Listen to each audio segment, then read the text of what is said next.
I never knew how close I came to not existing. Mom told me years later that when she found out she was pregnant with me, she wasn't sure they could afford a kid. Dad wasn't making much, and they were barely scraping by. But then my dad's parents, my grandparents, found out about the pregnancy. Not only were they thrilled, but they went above and beyond. They gave Mom and Dad their house, a nice place in a good neighborhood, close to a great school. They even promised to help out with money. I was born into that house, and for the first few years, life was pretty good. Grandma and Grandpa were always around, picking me up, taking care of me when Mom was working. They'd take me to the park, read me stories, and sneak me treats when Mom wasn't looking. When I started school at 5, they'd pick me up every day. We'd go for ice cream or to the playground. Those were some of the happiest times of my life. But then, everything changed. I remember that night clearly. I was supposed to be asleep, but the yelling woke me up. Mom and Dad were having a huge fight. I couldn't make out everything they were saying, but I heard words like betrayal and how could you? Then I heard the front door slam. I peeked out my window and saw Dad stumbling to his car. He was holding a bottle. I later learned it was whiskey. I watched him drive off, tires screeching. That was the last time I saw my dad alive. The next morning, 2 police officers came to our door. Mom collapsed when they told her dad had been in an accident. He'd lost control of the car and driven off the road. He didn't make it. The funeral was a blur. I remember holding Mom's hand, confused about why Dad was in a box and why everyone was crying. Grandma and Grandpa were there, hugging me tightly, their faces streaked with tears. But after the funeral, things changed rapidly. Mom seemed to bounce back quickly, too quickly. Within months, she had a new man in her life. Before I knew it, they were married, and Mom was pregnant again. "You're going to have a little sister, Carol," Mom told me, her eyes shining. "Isn't that exciting?" I nodded, not sure how to feel. Everything was changing so fast, and I missed Dad. I missed Grandma and Grandpa too. They stopped coming around, and I didn't understand why. "Mom, why don't Grandma and Grandpa visit anymore?" I asked one day. Mom's face hardened. "They don't want anything to do with us anymore, Carol. They abandoned us, because I've started a new family." Then her face softened. "At least they left us the house and helped with the money for your education. That's something to be thankful for." My little sister arrived a few months after Mom remarried. I remember Mom saying she was born prematurely, but even at my young age, something felt off about that explanation. Still, I was too preoccupied with the sudden changes in my life to question it much. My new stepfather, Frank, worked as a driver. Mom kept her job as a salesperson. We weren't rich by any means, but we always had enough for the essentials. At least, that's what I was told. From the start, it was clear that Frank didn't like me much. He'd glare at me across the dinner table, his jaw clenching whenever I spoke. "Can't you keep that kid quiet?" he'd snap at Mom. "I'm trying to eat in peace here." Mom would rush to placate him. "Carol, honey, why don't you go to your room? I'll bring you your dinner later." As time went on, these moments became more frequent. Frank's temper was short, and everything seemed to set him off, especially me. He'd call me names when Mom wasn't around, his face twisted in disgust. "You're nothing but a freeloader," he'd spit. "A burden. You know that, right?" I'd nod silently, fighting back tears. What else could I do? The contrast between how Frank treated me and my sister was stark. With her, he was all smiles and affection. He'd bounce her on his knee, shower her with gifts, and speak to her in a sickeningly sweet voice that made my stomach turn. "There's my little angel," he'd coo. "Daddy's got a surprise for you." Mom, desperate to keep Frank happy, started finding ways to keep me out of sight. She'd usher me to my room whenever Frank came home, locking the door behind me. I'd sit there for hours, listening to the sounds of a happy family on the other side, laughter, conversation, the clink of cutlery on plates. I didn't understand why I had to eat alone in my room, why I couldn't move freely in my own home, why I was treated like an unwelcome guest. As I grew older, the isolation intensified. Family holidays? I wasn't invited. Trips to visit Frank's friends and relatives? I was left behind. Even when people came to our house, I was told to stay in my room and keep quiet. "We don't want to upset Frank," Mom would say, her eyes pleading. "You know how he gets." And I did know. I'd seen his rages, heard the crashes and bangs when something set him off. So I stayed quiet. I stayed out of the way. I became a ghost in my own home. The only times I felt any semblance of normalcy were the rare occasions when Mom would take me shopping or run errands with her. But even then, there was no room for fun or freedom. It was all business, quick and efficient, always with an eye on the clock. "We can't be too long," Mom would say, checking her watch nervously. "Frank will be home soon." As the years passed, I retreated further into myself. I became shy, withdrawn. At school, I barely spoke to anyone. But in the privacy of my room, in the worlds I created in my mind, I found an escape. I'd make up stories, grand adventures where I was the hero, where I was wanted and loved. When I turned 16, my life took an unexpected turn. Spending most of my time alone in my room, I'd become pretty good at using the internet to escape my reality. One day, I stumbled upon an online publishing house that was looking for fresh voices in children's and young adult literature. On a whim, I submitted some of my stories. To my shock, they loved them. Before I knew it, I was working with them regularly, writing stories and helping develop educational apps for kids and teens. For the first time in years, I felt proud of myself. My ideas were popular, my stories were being published, and best of all, I was earning my own money. I saved every penny I could, watching my bank account grow with a sense of excitement I'd never felt before. One day, feeling particularly bold after a big payment came through, I decided to share my success with Mom. We were alone in the kitchen, Frank was out on a long-haul drive, and my sister was at a friend's house. "Mom," I said, my voice shaking a little, "I've got something to tell you. I've been working for this publishing house, writing stories and stuff. And, well, I'm making pretty good money." Mom's eyes widened. "Really? Oh, Carol, that's wonderful. I always knew you were a smart girl." Her praise, so rare these days, made me glow. But then her expression changed, becoming calculating. "You know," she said, leaning in close, "this is perfect timing. We've been having some financial troubles lately." My heart sank. I should have known better than to hope for simple pride or happiness. "The thing is," Mom continued, "this house is so big, and the upkeep is expensive. And well, raising you hasn't been cheap either. We've been exhausted trying to provide for you all these years." I felt like I'd been slapped. Hadn't I been the one locked away, barely even part of the family? How had I been such a burden? "Remember that college fund we set aside for you?" Mom said, not meeting my eyes. "Well, we had to use that money. For the house, you know. But now that you're earning your own money, you can support yourself, right?" I nodded numbly, not trusting myself to speak. "That's my girl," Mom said, patting my hand. "Oh, and one more thing. Frank and I have been talking, and we think it's best if you move out after you graduate. We're planning to renovate your room for your sister. She needs more space, you understand." I stared at her, unable to believe what I was hearing. "Move out? But, where will I go?" Mom shrugged, already turning away.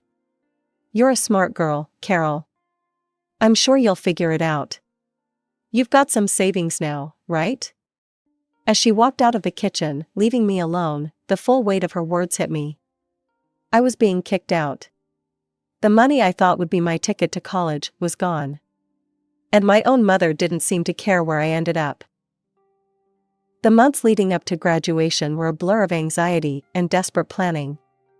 I threw myself into my schoolwork during the day, determined to at least finish high school strong.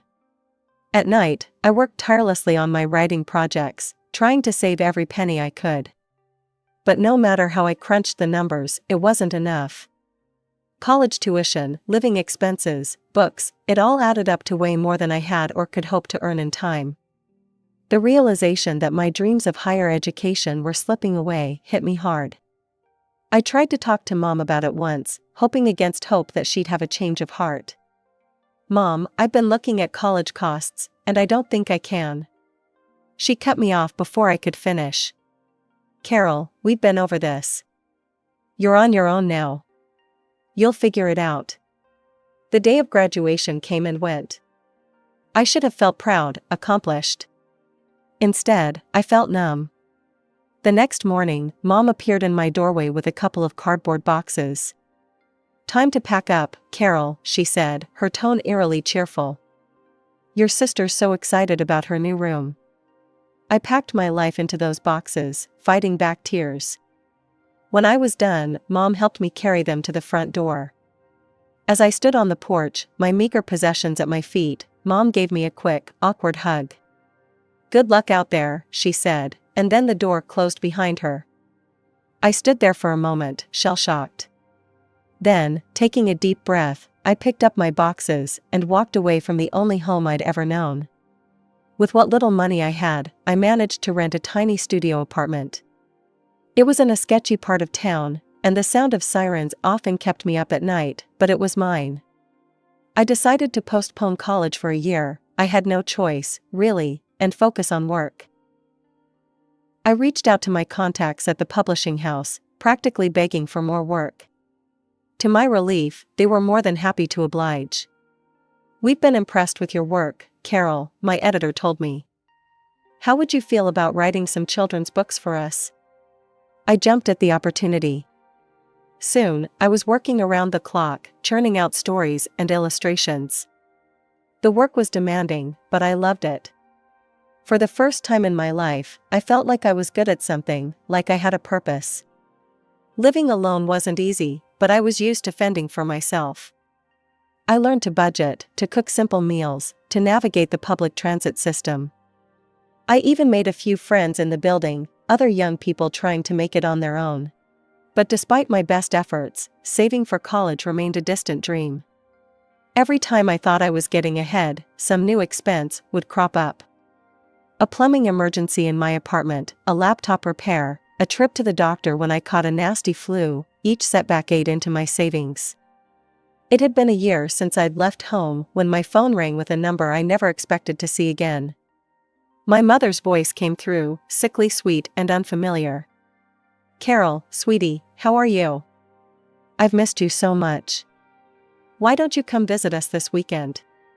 Suspicion immediately flared in my gut, but curiosity got the better of me. I agreed to visit, packing an overnight bag with a mix of anticipation and dread. As soon as I arrived at my old home, my suspicions were confirmed. Mom was overly affectionate, hugging me tightly and peppering me with questions about my life. It felt artificial, like watching a bad actress perform. "Oh, Carol," she cooed, "you must be tired from your trip. Why don't you sleep in your sister's room tonight? She can take the guest room." I nodded, bemused. My sister, now a teenager, rolled her eyes but didn't argue. The next morning, I woke to the sound of familiar voices downstairs. Curious, I made my way to the kitchen, where I froze in the doorway. Sitting at the table were two elderly people I hadn't seen in years, but recognized instantly, my grandparents, my dad's parents. Grandma's eyes lit up when she saw me. "Carol, oh, look how you've grown." I stood there, shocked, as they explained why they were there.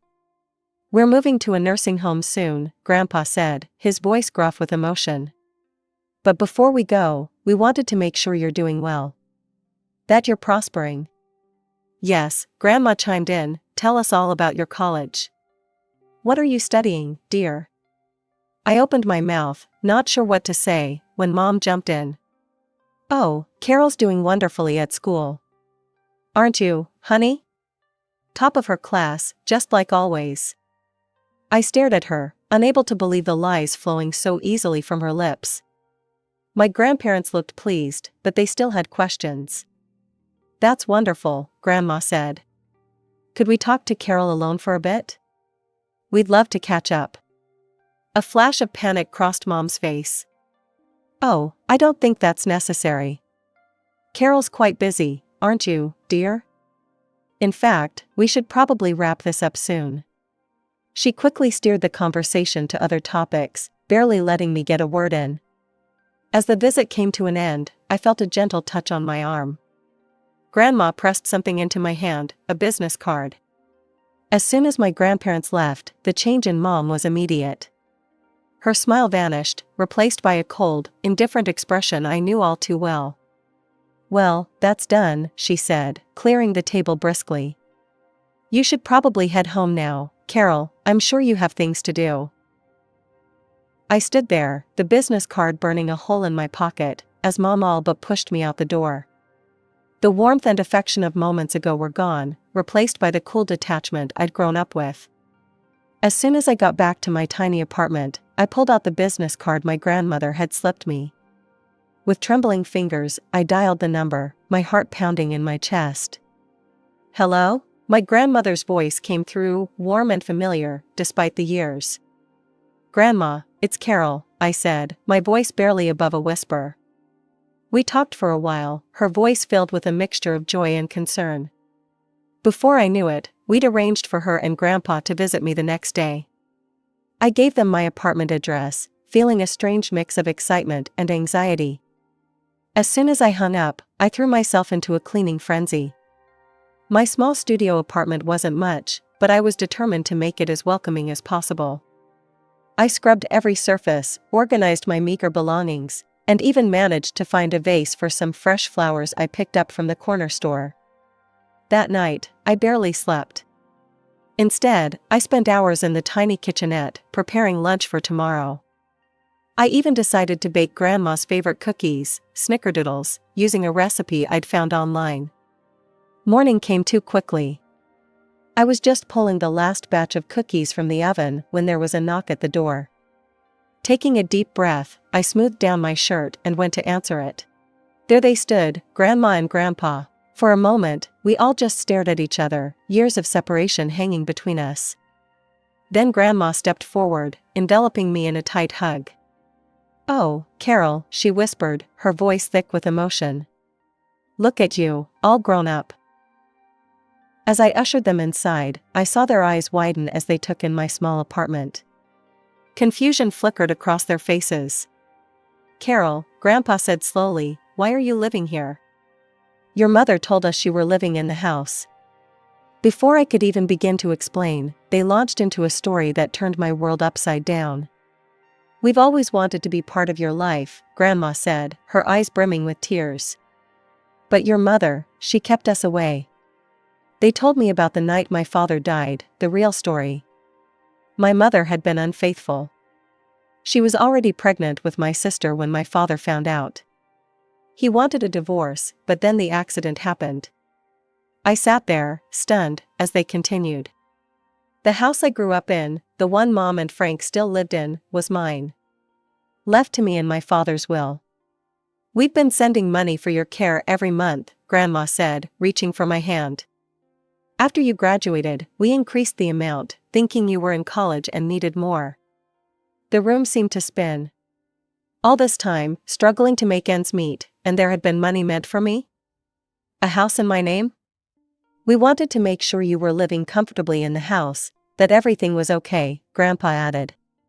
"That's why we came to visit yesterday." As I sat there, staring at my grandparents in disbelief, the weight of their words slowly sank in.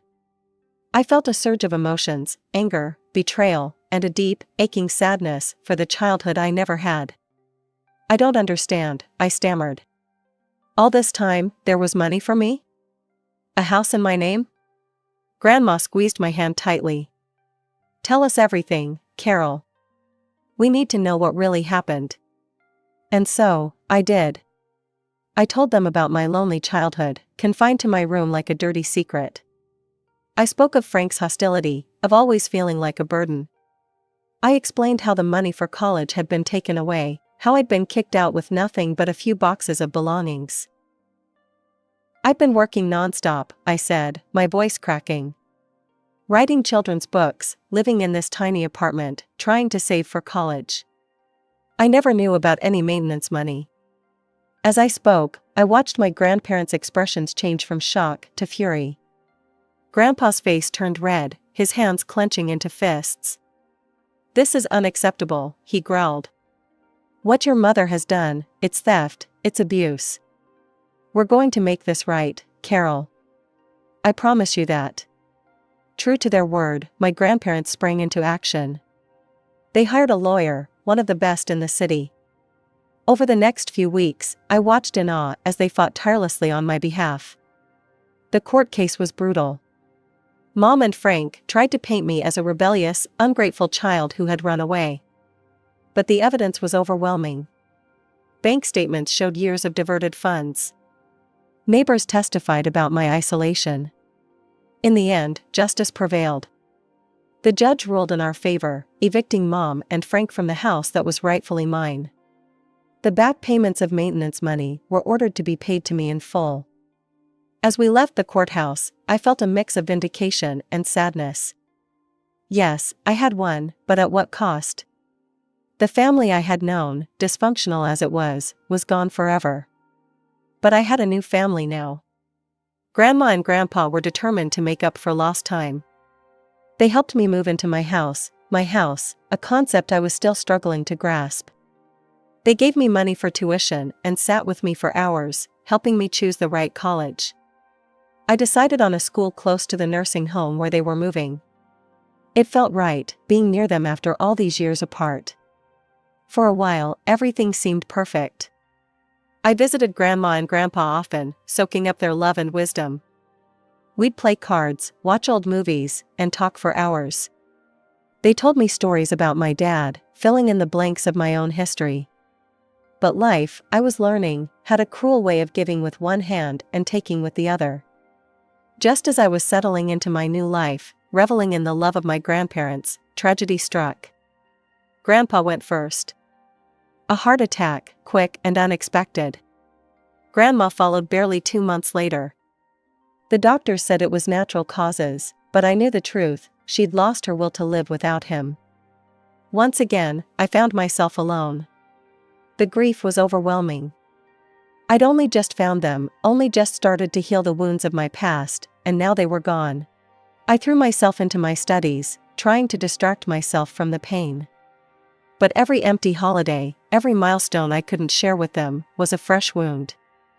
Years passed, and life took on a rhythm I never thought possible. I graduated college with honors, landing a job at a prestigious publishing house, the same one that had given me my first break as a teenager. With the inheritance from my grandparents, I bought a cozy apartment close to work, a place that was truly mine. My financial situation had dramatically improved. I rented out my grandparents' house and my childhood home, providing a steady stream of additional income. For the first time in my life, I felt secure, stable, and most importantly, happy. I had friends, a fulfilling career, and a sense of peace I'd never known before. But life has a way of throwing curveballs when you least expect them. One sunny afternoon, my phone rang. The number wasn't saved in my contacts, but I recognized it instantly, my mother's. With a mix of curiosity and dread, I answered. "Carol?" Her voice was sickly sweet, dripping with false affection. "Sweetie, how are you?" Before I could respond, she launched into a sob story. My sister was pregnant, abandoned by her husband. They were all living together, Mom, Frank, and my sister, crammed into a tiny rented apartment. "We have nowhere to go," Mom whimpered. "I was hoping, well, that house you own, your childhood home. Could we maybe stay there? Just until we get back on our feet." I listened in stunned silence as she alternated between begging and crying, her voice taking on that manipulative tone I remembered all too well from my childhood. "Please, Carol," she pleaded. "We're family. We need your help." As she spoke, memories flooded back. The lonely nights locked in my room. The years of neglect and emotional abuse. The day she kicked me out with nothing but a few boxes of belongings. Family? I finally spoke, my voice cold. That's rich coming from you, Mom. Where was this family when you locked me away like a dirty secret? Where was it when you kicked me out with nowhere to go? Carol, that's all in the past. No, I cut her off. It's not in the past. It's right here, right now. You're only reaching out because you need something from me. Just like always. I could almost hear her scrambling, trying to find the right words to manipulate me. But I wasn't that scared, lonely girl anymore. You want my advice, Mom? Solve your own problems. Figure it out on your own. Isn't that what you told me when you threw me out? But Carol. Good luck, I said, echoing her words from years ago. You're going to need it. Without waiting for a response, I hung up. My hand shook as I blocked her number, but I felt a weight lift off my shoulders. For years, I'd carried the burden of her rejection, her neglect. But now, I was finally free.